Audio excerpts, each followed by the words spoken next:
ঠাকুমার শ্রাদ্ধ শান্তির শেষ কাজের আজকে একদম অন্তিম দিন।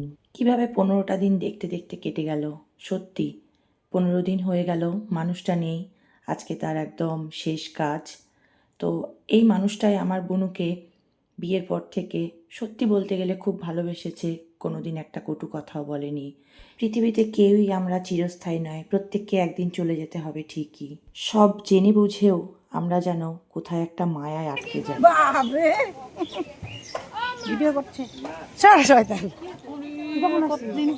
আমার দুই পিসি বুনিয়াদপুর থেকে আগেই এসেছে, আর দিদি তক্ষুনি এলো। আর সেই দেখে আমি ক্যামেরা অন করতে আমাকে বকতে শুরু করছে, বলছে সর শয়তান, আমি ভিডিও করছি সেটাও পিসি বলছে। আর এদিকে দেখো আমার শ্বশুরমশাই গাজর ছিলছে, স্যালাড করবে, গাজর শশা। বাবা না বসে থাকতে পারে না।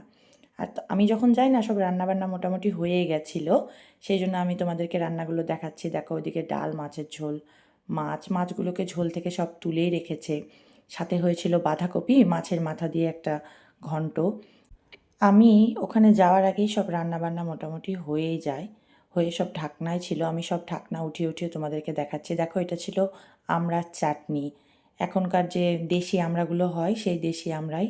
এটা ছিল মুগ ডালটা মাছের মাথা দিয়ে হয়েছিল।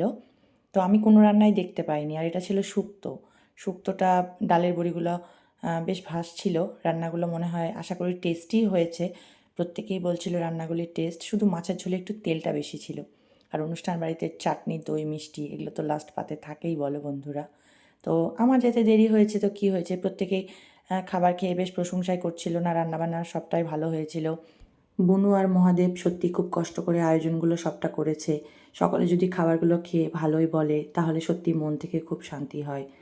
যেহেতু আমার 1 বছর হয়নি সেই জন্য আমি খাইনি, কিন্তু সকলের মুখে ভালো হয়েছে শুনে আমি সত্যি মন থেকে খুব খুব খুশি আর খুব শান্তি পেয়েছি।